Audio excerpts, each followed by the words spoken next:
Hello, my queens and kings. Welcome to Pharaoh Tarot. This is Butterfly Williams, and I'll be serving up a moonwave reading for the full moon in Libra. What we do here at Pharaoh Tarot is channel ancestral wisdom for contemporary times through tarot and oracle card readings. If anything that I'm about to say resonates with you, please like, share, subscribe, and comment. It helps the channel out a lot. I'm also available for personal readings, and you can check out your options below. All right, let's get rolling. Hello, my queens and kings. Welcome to the moonwave reading for the full moon in Libra. We've got an amazing overall energy that fits in really well with the full moon in Libra energies, and that would be the Two of Cups. This is an energy of two or more people coming together into union, learning how to work with each other, learning each other's love languages, learning how to coexist in ways that are meaningful and fulfilling. At the heart of the situation is the Wheel of Fortune. There is some turn of good luck that is at hand. People are trying to figure out how to relate to this turning of the tides. People have been desperately awaiting, some kind of turn of good luck to, bless them. And now that it's here, they're trying to figure out what it's all about. This is indeed a fulfilling of desires. People are realizing that they are now able to satisfy their needs for sensual fulfillment. And it's looking like there are definitely, physical and sexual elements to this kind of pleasure. What's in the upper world? There's a need to balance competing priorities here. There are different kinds of demands that are coming at people, and they're needing to figure out what should be done first, what should be done second, and so on. But it all has to do with this grand sense of emotional fulfillment that people are realizing is now possible. And there's a sense that there are many different options available, that this emotional renewal can be a resource that can be applied in many different ways. What's the motivation? Judgment. There's a spiritual awakening that is happening. People are feeling renewed, rejuvenated, resurrected. A form of way of life that seemed to be going nowhere now all of a sudden seems to have all kinds of different possibilities. And these possibilities relate to the inner child. Needs that were denied to you in your childhood now suddenly are possible to be fulfilled. And this gives you a sense of transcendence, of being able to leave behind, past hurts, past limitations, and really step into a life that allows you to be all that you can be. What's in your middle world? The Ten of Brooms. You're at the end of a cycle. You're totally exhausted, so much so that you are now actually able to let go of all the past hurts, the past resentments. You're able to step into a new energy of fulfillment because you are completely and utterly done with past disappointments. And you're able to do this because you've got the Four of Knives energy. You are finally able to rest, relax, meditate, contemplate. And what you're realizing is that you've broken some ancestral curses. You're able to do things that your ancestors were never able to do.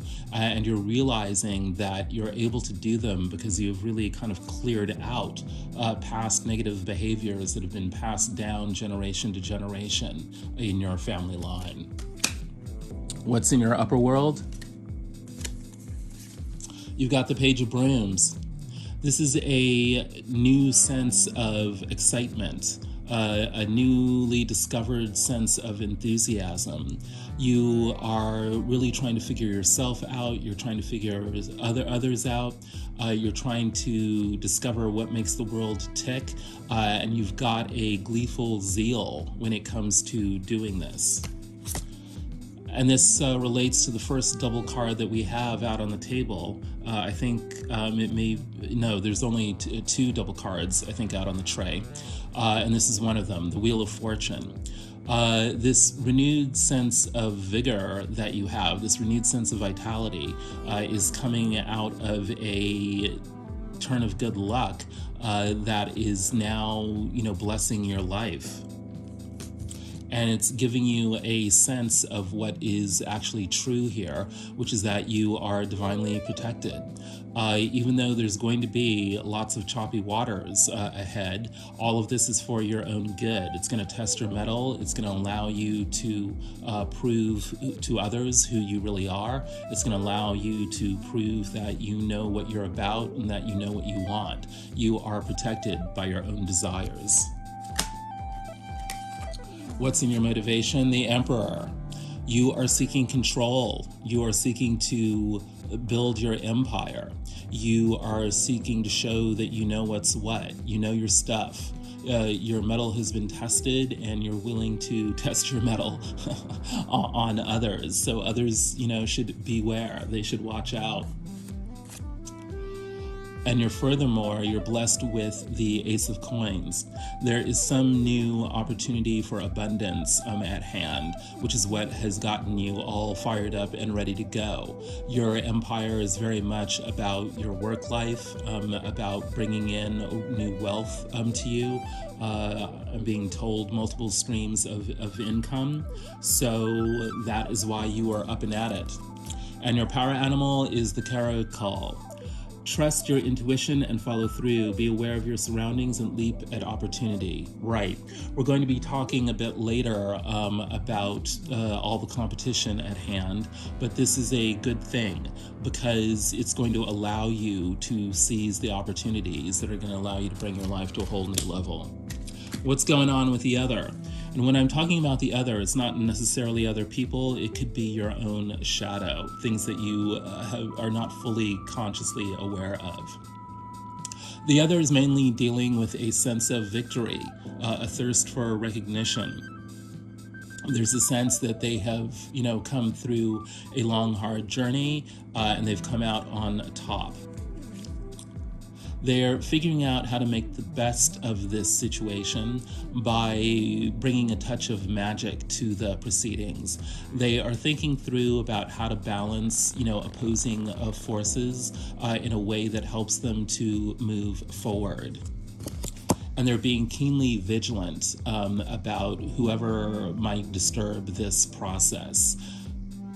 This is a warning message. Be aware of gossip, envy, and jealousy. Someone or something is trying to stand in the way of this connection. Right. The other is feeling very much connected, within themselves. And the other people are noticing this. So they are definitely attracting, some jealousy and envy and other low vibrational emotions. What's in their upper world? The Seven of Swords, yes. There's a sense that, they kind of need to be quiet about what they are up to. They already know that they're attracting unwanted attention, so they're just trying to very quietly go about their business. Because they are seeking to protect the hard-won gains of their victory. They've got the Five of Swords energy. So there's a lot of, people being stuck up in their minds, up in their egos, really trying to, figure out, how to make the best of a fairly good situation. They certainly have suffered their share of wounds, but they seem to have scrambled to the top, by hook or by crook. And now they're really thinking through, how do I make the most of this situation? They are realizing that this is a matter of wholeness, of getting all the elements of the universe into alignment so that they can achieve a long-lasting stability that is emotionally fulfilling, intellectually fulfilling, brings in, lots of abundance, and also brings in, the kind of love and security that they seek. They are looking to birth even further success out of the success that they already have. And this means really anchoring themselves in the creation of a sacred purpose. They want to be the divine parents of their own destiny. What are they motivated by? Yes, the past has been full of regrets. They are kind of working through all of that now. They are slowly realizing that they just need to turn around and focus on the Two of Cups that's available to them. That is the overall energy of the reading. But there are so many different confusing options out there that they are needing to sort through. They realize that the social landscape is a bit treacherous.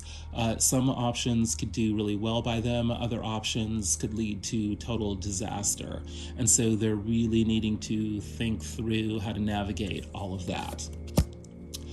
And it's looking like, the ancestors are on their side. Just as they are on your side as well. So there's something kind of fated about this process that the other is going through, where they are trying to protect the gains they've made.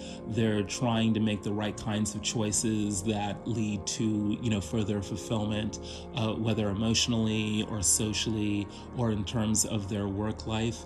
But whatever is going down, the ancestors are on it. And it's looking like, whether they are friend or foe, the ancestors are putting them on your path for a purpose. What is the outcome? The outcome energies are, I'm not going to lie, kind of tricky this moonwave cycle. We've got the Five of Pentacles.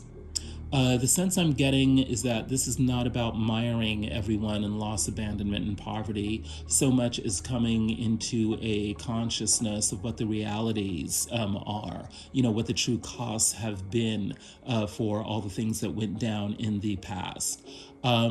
People are very much aware that things could be better than they are, that there is a state of lack that is operating here that people are wanting to move on from. There's a sense of, hitting a rock bottom, but the good thing about that is that is in the past, and that there's only one way to go, which is up.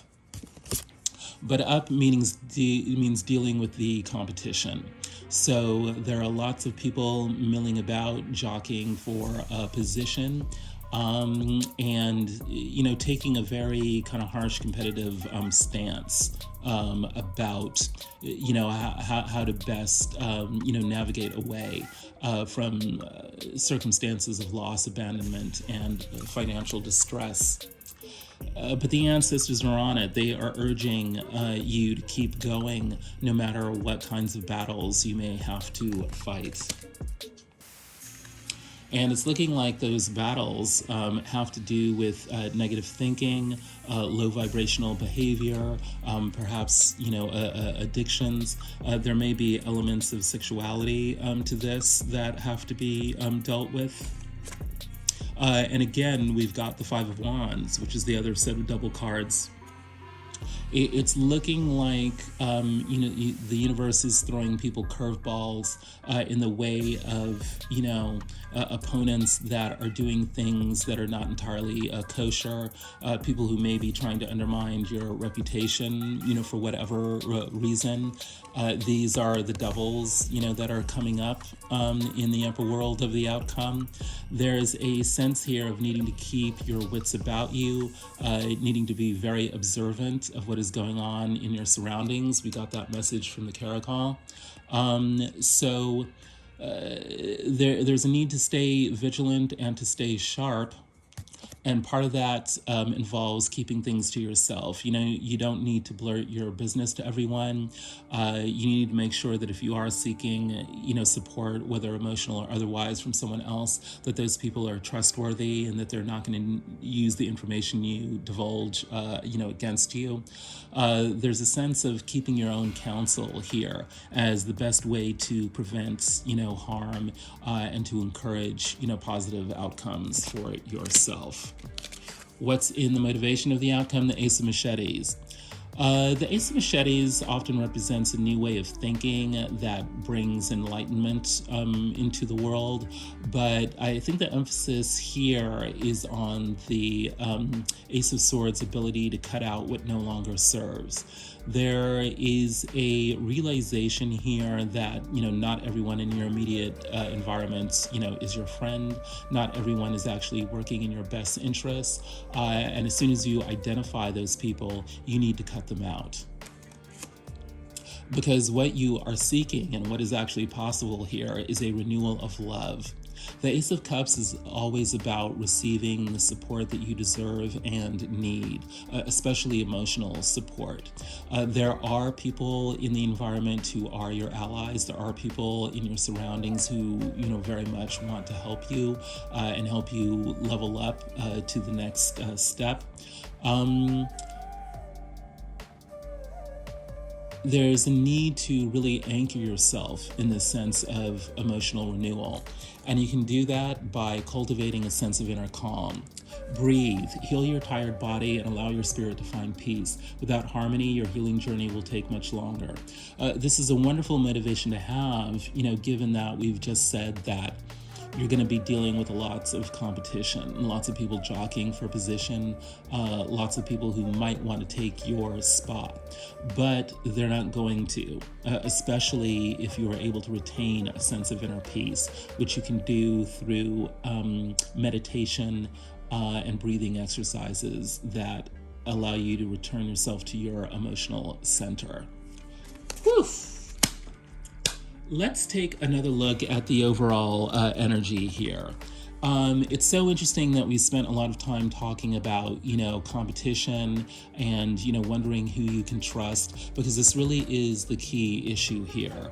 Who can be your ally? Who can you really work with? And of course, in terms of figuring out who you can really work with, it's a process of coming into relationship, really getting to know who people really are, getting to see their true colors, you know, whether those are light or dark. Because as things stand, you're a little bored with your options, you're not sure what to make of them, and you're wondering if you're missing out on some true gem that could really help bring in the new path that you are seeking. There's very much an energy of new beginnings in this moonwave cycle. New adventures await, and those adventures are going to allow you to really step up into a sense of vocation, a sense of professionalism, a sense of really living out your sacred purpose. Yeah, a lot of these issues really have to do with, you know, work. This is the Eight of Pentacles energy, is really at the root of the overall energy. All that hard work is going to allow you to level up into a position of prestige. This is the new path that you've been seeking for a very long time, which is going to get you out of the boredom and discontent that has been plaguing your life. There is the inner spark of the renewal of relationships that is driving this moonwave cycle. And you can get into that, you know, renewed sense of life and to those fortified relationships by taking a no-nonsense attitude, both towards your past and your future, engaging in a really clear-eyed appraisal of what's going to work for you and what isn't, and just being very blunt with people about what's going to work for you and what won't. Yeah, there is this energy of needing to get a big picture perspective on what is happening with you. It could be that your world has been turned upside down. You've hit rock bottom, either financially or emotionally, or in some other way. And so you're needing to really take stock of what is going on and get some different perspectives on how to move forward. Yeah, because what you're going to find is that there's so many different options available to you. Some of those are going to work for you, some of those, aren't. But ultimately, it's about business. It's about, taking care of your career, growing your finances, and realizing that there's still, a few things that you need to learn about how to, move your life forward in those areas. But if all of these energies are showing up, it means that, you can figure it out. What you need to learn. You can sort through all your options. You can get that bigger perspective, and then you will finally be able to vocalize in a very clear, consistent, no nonsense manner what you really need. Wow. This full moon in Libra is really a matter of no-nonsense approaches to business. You are moving in a landscape that is fairly treacherous, but you are actually coming out on top because you're able to realize what it is that you really want and need and cut out what is no longer serving you. And you should definitely know that the ancestors will be by your side every step of the way during this moon wave for the full moon in Libra. The ancestors have spoken.